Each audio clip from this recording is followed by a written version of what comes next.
we'll talk about an incident that happened to me when I was about 15 and a half.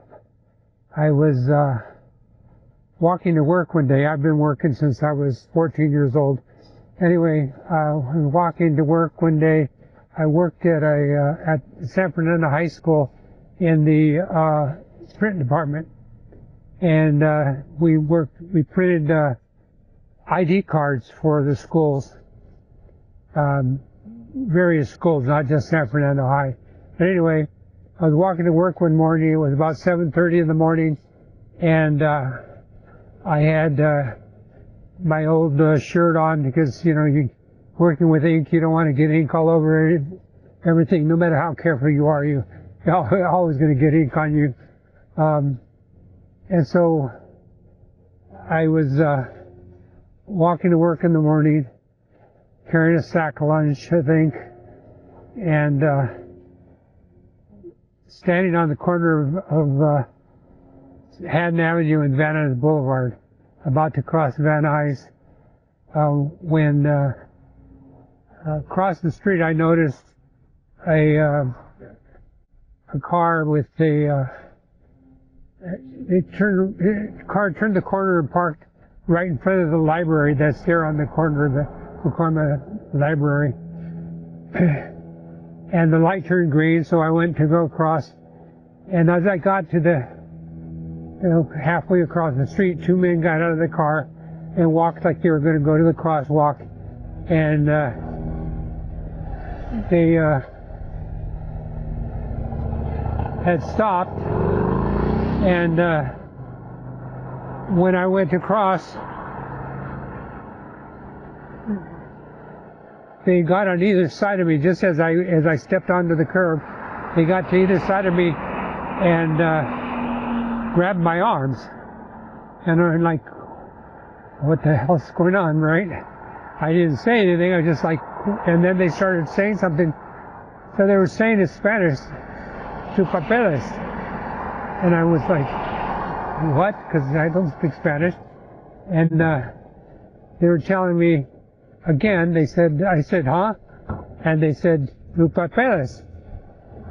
And I said, what? And they said, "Oh, you speak English. Where's your papers?"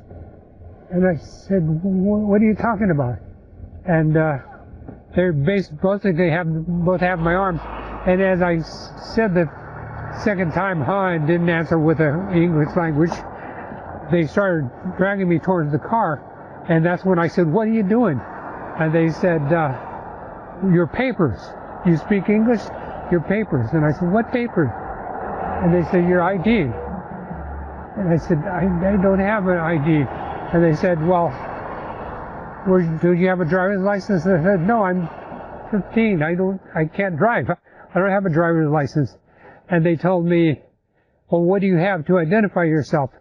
And I said, well, I didn't know I needed anything. This is the United States.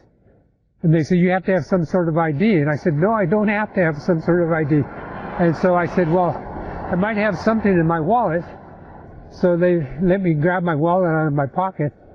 And I fumbled around, had a couple of dollars in there. And I noticed I had an absence slip from San Fernando. It had my name on it.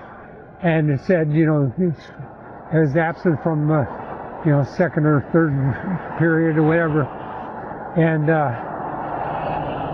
they looked at me and they said, you go to San Fernando? I said, yeah, that's where I'm going to work.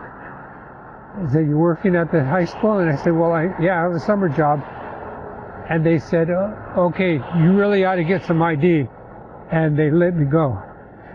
So that was my experience with, back there we didn't call them ICE, they called them emigre, which is immigration. And that's when I kind of noticed that it was a green. They used to drive around in green trucks, or vans, or not vans, station wagons. They didn't even have vans in those days. Anyway, this was in 1968 or so, when I was 15 years old. So it's not a new phenomenon, but at least they were a little more understanding and didn't drag me off. So, all right, that's the story of my run-in with the immigration back in 1968. So it's been going on for a long time. All right, thank you.